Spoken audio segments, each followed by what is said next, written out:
Today's topic is crystal arthropathies. It is one of the type of inflammatory arthritis. Some of the crystals are deposited in the joint and they cause inflammation in the joint. We'll see there are three types usually when we describe gout, which is far more common, and it's due to the position of monosodium urate crystals. The other one is pseudo-gout. It is due to the deposition of calcium pyrophosphate. Third one is hydroxyapatite pseudopodagra. The Latin word is gutta, means a drop, and it was believed at that time that acute attack of the disease was due to the dropping of a poison in the joint. It's also called the disease of the kings, or their food contained very high level of protein. And some of the important and very renowned personalities, Isaac Newton, Charles Darwin, King Henry VIII, they all suffered from this disease. The gout refers to the articular disease which is caused by deposition of the monosodium urate crystals, and it is a form of inflammatory arthritis. Usually develops in persons having high levels of uric acid in the blood. And this acid, when it is deposited, it is needle-like crystals in the joint and causes severe sudden pain and swelling. So these are the needle-like crystals of the monosodium urate. Usually the male predominance 7:1 or 9:1. And females usually when affected, they are in the post-menopausal age more often. The low back pain far outnumber all of the pains in the body. 40 million, somewhere in 2005 it has been estimated. Osteoarthritis 20 million, rheumatoid arthritis 2.1 million, and gout is more than rheumatoid arthritis, it is 2.6 million. So there are two kinds of the population. Uric acid, either it can be overproduced or excretion is less. Normal human beings generate about 250 to 750 milligram of uric acid per day. The source of the uric acid which comes are two. One is from the diet and another is from the breakdown of the cells. We will see the proportion of them. By breakdown of the cell nucleoproteins, 66% of the uric acid is produced, whereas diet, it produces 33%. And urate excretion, when we see, kidney excretes 66% and 33% by the gut. We won't go in a lot of discussion on how the renal excretion of the uric acid happens. It is completely filtered by glomerulus, but it is reabsorbed and then again secreted and back reabsorbed. Ultimately, net excretion is 10% of the filter load that causes the gout. We know it is due to the breakdown product of the purines, adenine, guanine, hypoxanthine, and xanthine. Hypoxanthine and xanthine are not incorporated in the nucleic acids. They are being synthesized, but they are important intermediates in the synthesis and degradation of the purine nucleotides. The amount of urate in the body depends on the balance between dietary intake, synthesis, and excretion. In many people with primary gout, defects in the purine metabolism, and it leads to hyperuricemia. Predisposing factors, the purine-rich foods can cause gout. Caffeine and some of the drugs, especially the diuretics, salicylates are important one to be named. Trauma and infection in a person can cause the gout, and there are some other diseases such as thyroid, renal, etc. Genetic factor is one of the risk factors. Gender and age we have seen, men usually younger, 30 to 50, and women after 60. Alcohol, remember, 1 beer a day may increase the uric acid level by 0.4 milligram per deciliter. Obesity is one of the risk factors.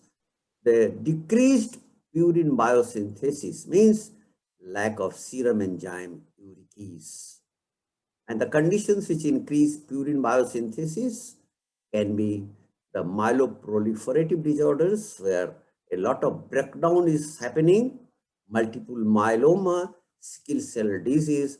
So the cells are being broken down in a massive scale, and then the uric acid is produced more. Note that moderate intake of the purine-rich vegetables or the protein is not associated with an increased risk of gout. Is there any food which can lower the purine biosynthesis? Higher level of consumption of dairy products is associated with the increased risk of gout. And gout can be triggered by joint injury, any surgery or severe illness, any infection in the body, diuretic medication, and even starting a uric acid lowering treatment can trigger the gout. Lifestyle can also trigger, especially for some of the people who want to reduce their body weight by crash diets and fasting, drinking too much alcohol, especially the beer, eating large portions of certain foods high in purines, dehydration, and remember, sweet sodas are also important lifestyle triggers of the gout. And some foods containing high fructose corn syrup, aspirin. This drug may be associated with the precipitation of the gout. And of course, diuretics we have already seen, and cyclosporine administered to the transplant patients have been implicated with the gouty attacks. Why is there a hyperuricemia in blood? The population can be divided in two parts: overproducers and under excretors. Overproduction of the urate is usually found only 10% of the gouty patients. The remaining 90% are under excretors. The excretion of the urate is less in them. Most of the patients we see in hospital are under excretors.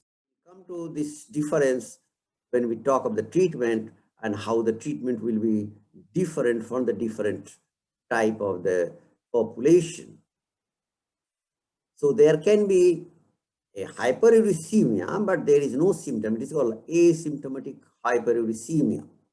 So uric acid concentration in the blood is abnormally high, and usually it is above the level of the solubility of the urate crystals, which is 6.8 milligram per deciliter, but there is no symptom.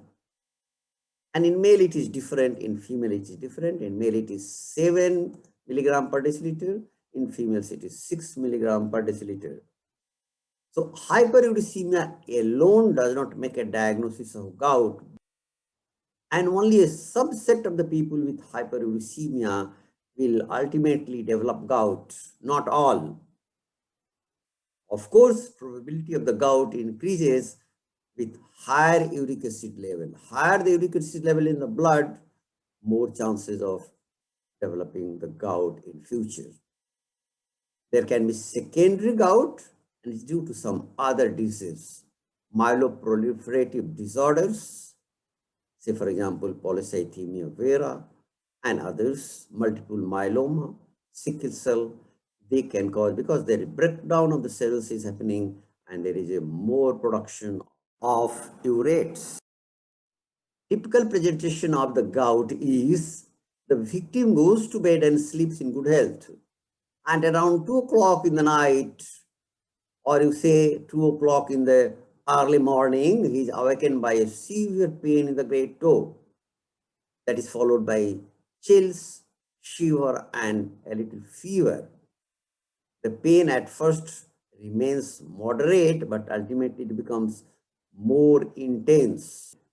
Pain he starts feeling in bones and ligaments of the tarsus and metatarsus as well. Almost the whole foot becomes painful. And the feeling is violent stretching and tearing of the ligaments. Pain is so exquisite that it cannot bear the weight of even bedclothes, or a person walking in the room, that jarring of the footsteps can cause pain to the patient. The symptoms, pain we already discussed. This is the first and most crucial one. Usually it affects one joint at a time, but later on in chronic gout, we'll see it can be affecting many joints. Redness around the affected joint, swelling, all signs of the inflammation are there. Fever, and in late cases, tophi, and be very, very careful about kidney stones. We'll come to that again, because the crystals can form in the kidney as well. So this is tophi that we can see in the helix of the ear, in the fingers, and these are some of the cases where they come to the orthopedic surgeon for the surgery for the function. The common site of the involvements, 50 to 90% of the initial attacks occur in the first metatarsophalangeal joint. But in postmenopausal women, the distal interphalangeal joints may be involved. What happens to symptoms if it is not treated? Does it last very long? Untreated initial acute gout resolve completely within 3 to 14 days automatically. When we start the history taking of a patient, we must remember the differential diagnosis, and on the history level, it has to be ruled out. Many of them can be ruled out on the history level. So these are the differential diagnoses: septic arthritis, rheumatoid arthritis, hemophilic arthritis, rheumatic fever, spondyloarthropathies, primary osteoarthritis, and traumatic arthritis, means secondary osteoarthritis. I will just take an example how to rule out a rheumatoid arthritis. Each one has to be ruled out the same way by taking a proper history. So in rheumatoid arthritis, swelling will come first, involvement of the multiple joints. Usually smaller joints of the hands are more often affected. It is usually bilaterally symmetrical. Morning stiffness usually lasts longer than 60 minutes, and course of the disease usually lasts more than 6 weeks without treatment. When you go for the general examination, the body temperature is to be taken. Remember the kidney stone, it can cause a renal failure. That sign is to be taken into account. Tophi is to be seen. Obesity is one of the risk factors that has to be taken into account, and hypertension is also a risk factor. Now, where to look for the tophi? You'll be looking for tophi in the fingers, pinna, burses, tendons, and ligaments. There are certain tissues which preferentially attract the sodium urate crystals, and they are deposited there. They are articular cartilage, subchondral bone, synovial membrane, capsule, tendon sheaths, bursae. Tophi formation can occur on all these tissues, and there are some unusual presentation of the tophi that can be seen over the eyelids, nasal cartilage, cornea, tongue, vocal cords, and penis. The extra-articular manifestation has to be remembered. Mostly it is two. We will talk about the hand. If there is an extra-articular manifestation in the hand, sometimes it may be confused with the hand infection. There is synovial swelling, joint swelling, tenosynovitis, all are present in the infection, and sometimes it can present as a carpal tunnel syndrome. And another extra-articular manifestation could be the kidney itself, the kidney stone called nephrolithiasis. What happens is in urinary tract, the pH is less than 5.7, and which causes urate to form uric acid, which has got a very poor solubility and usually precipitates there. Only a small percent of the patients with gout get tophi, but many patients get renal stones. And pure uric acid stones are found in 80% of the cases. Uric acid is probably a nidus for calcium phosphate and oxalate calculi in the remainder of the renal calculi. And one point of the caution is in 50% of the cases of the gout, which the patient is presenting to you, renal stones may actually precede the actual incidence of arthritis. When you start inspecting the patient, you will be seeing an acute attack, swelling, signs of inflammation, which is redness, erythema, shining skin, and the gait will be antalgic. In chronic gout, there will be deformity, joint swelling, and usually because the osteoarthritis have set in, there will be osteophytes as a bony irregular swelling. When you start the local examination on palpation, in acute attack, temperature will be raised, swelling, it will be the joint effusion, there will be joint line tenderness, very sensitive to touch that we have already seen in the presentation. In chronic gout, it is actually the signs of osteoarthritis. So deformity, osteophyte formation, joint line tenderness, and loss of movement. Remember the gout versus pseudo-gout, which body parts affected in which conditions. So gout usually affects hallux, ankle, knee, hand, whereas pseudo-gout affects the major joints, knee, wrist, ankle, usually. But remember, any joint can be affected by either the disease. Pseudo-gout is also called chondrocalcinosis.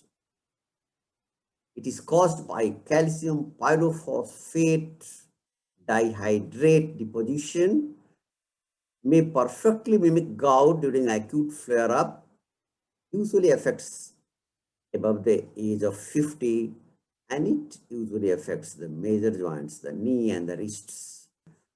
If you do the X-ray, there will be calcification in the hyaline and fibrocartilage, especially in the knee menisci, acetabular and PFCC.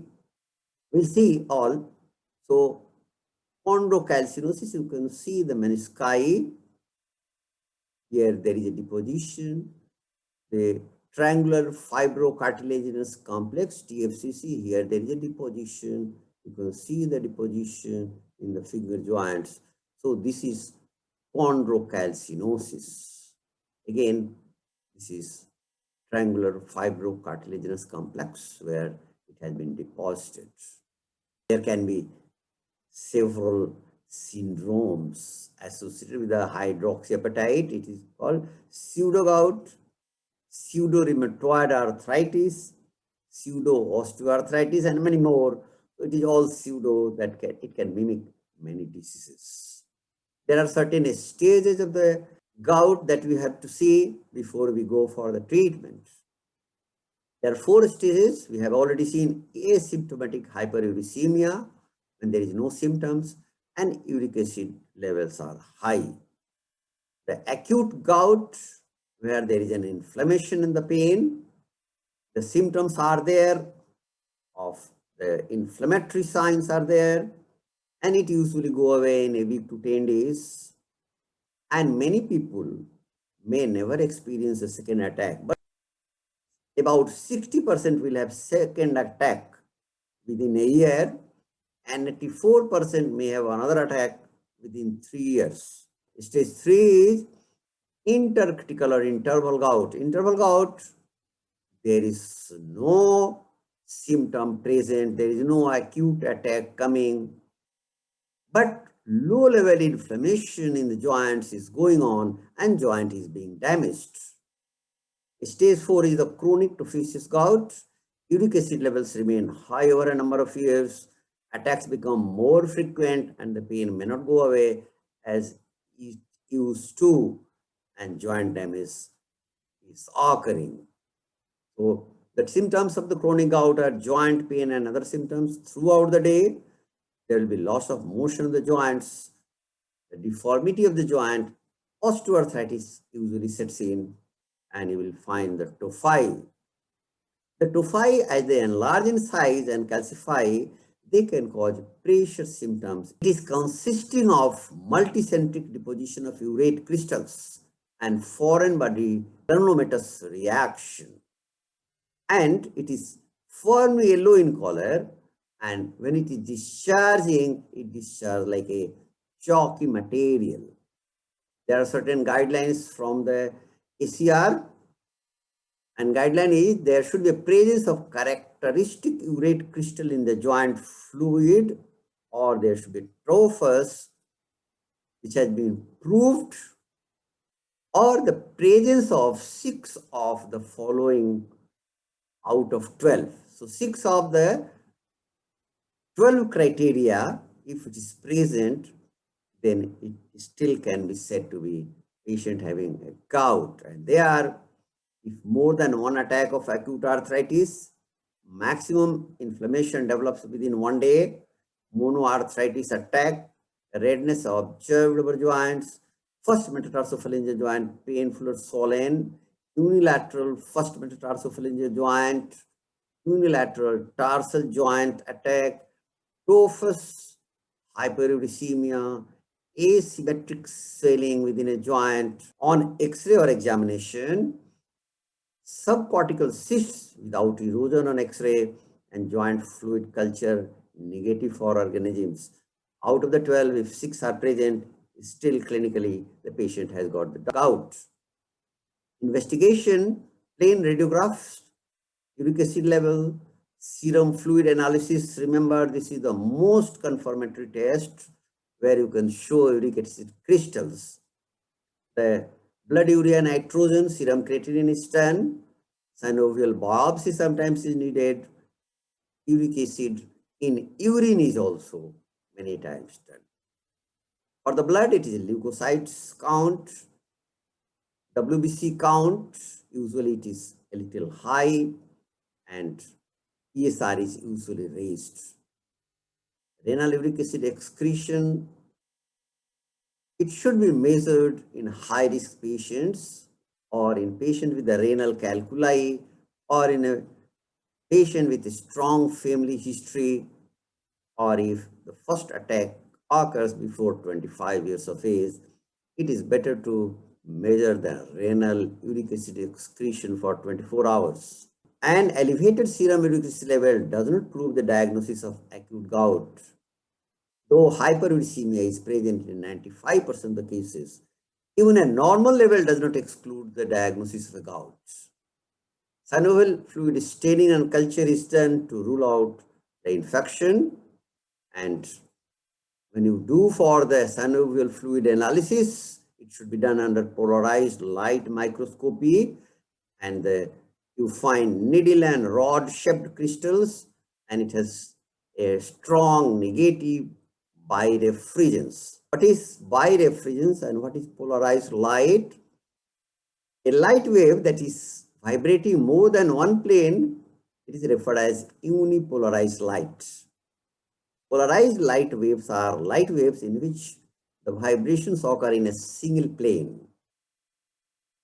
And the process of transforming unipolarized light into polarized light, this is called polarization. Birefringence means the crystal has got 2 different refractive indices. That is the meaning of birefringence. We won't go in the different aspects of anisotropy, but monosodium urate crystals are negatively birefringent, seen under polarized microscope. For the pseudo-gout, it is positive birefringent. Plain radiograph, if you do it, you will find in acute case maybe soft tissue swelling, but in gouty there will be joint which is disorganized. There will be erosions in the joint. You can see it, swelling of the soft tissue with soft tissue swelling. This is trophus. And then you will find the subchondral bone here. It has got a pathological fracture and there is marginal erosion. Any diagnostic advances? Yes, high resolution ultrasonography said to be proving non-invasive diagnosis of the crystal-induced arthropathies and allow monitoring of intra-articular tophi and how it is progressing. Even the computed tomography, it is an excellent way of having definition of tophi and bone erosion. MRI is also a useful method of assessment of the tophus size in gout. Management is of different phases: asymptomatic, acute, interval, and chronic. No treatment is required for the asymptomatic hyperuricemia. Although most patients will have elevated levels of uric acid in the blood, they are not required to start the treatment. The risk of gout attack increases with the increasing uric acid levels, but many of them may not have the gouty attack in their life, and if you start the treatment, it is a lifelong treatment. Sometimes you can start an asymptomatic, and the indications are 24-hour urinary acid excretion is 1100 milligram, and serum uric acid is 13 milligram percent in the male and 10 milligram percent in the female, and there is nephrolithiasis. There is symptoms of gout, which is causing worsening renal function and trophy in the body. Radiographic signs of arthritis have come, and there is a chemotherapy which is required. The goals are end the acute flare-up, protect future flares, prevent disease progression, lower serum urate to deplete body urate pool, and correct metabolic cause. Ending acute flares is not a cure. Crystal remains in joint, and don't try to lower serum urate during a flare-up. So there could be a non-pharmacological, pharmacological treatment possible. Non-pharmacological treatment: rest, cold compress, splintase. Pharmacological, NSAID, usually indomethacin, because indomethacin inhibits pain and inflammation, and it inhibits urate crystal phagocytosis by decreasing the migration of granulocytes into the inflammatory area. It is a preferred one. Colchicine, it is having an anti-inflammatory effect. It is binding to the intracellular protein tubulin and preventing its polymerization, leading to inhibition of the leukocyte migration into affected area, and it inhibits synthesis and release of leukotrienes. Steroids sometimes can be used. Remember NSAIDs, indomethacin, followed by corticosteroids, colchicine, in that order mainly. And don't give aspirin, it may precipitate a gout. How to protect against future flare-ups? Colchicine is one of them. If for the long term, low-dose NSAIDs can be one, and both can decrease frequency and severity of the flare-ups. When to start anti-gout medication? When there is a recurrent attack despite diet change, there is nephrolithiasis, serum creatinine is more than 2, serum uric acid is more than 11, 24 hours uric acid is 800 milligram percent, and when tophi are present, you can start the uric acid lowering agents. And there are two types. One is xanthine oxidase inhibitor, allopurinol and flebuxostat. Another is uricosuric agents, probenecid and sulfenperazone. If there is a toxicity for the allopurinol, then colchicine is the choice. 500 milligrams of vitamin C may reduce serum uric acid by 0.5 to 0.7 milligram per deciliter. because there is an ion exchange in the proximal renal tubules, and vitamin C compete with the uric acid, and uric acid is not reabsorbed. Uricosuric agents, they are probenecid and sulfenfurazone, both increase the excretion of uric acid. How to prevent the disease progression? You have to reduce the urate level in the blood below 6 milligram percent. It depletes total body urate pool, and then deposited crystals are slowly washed away.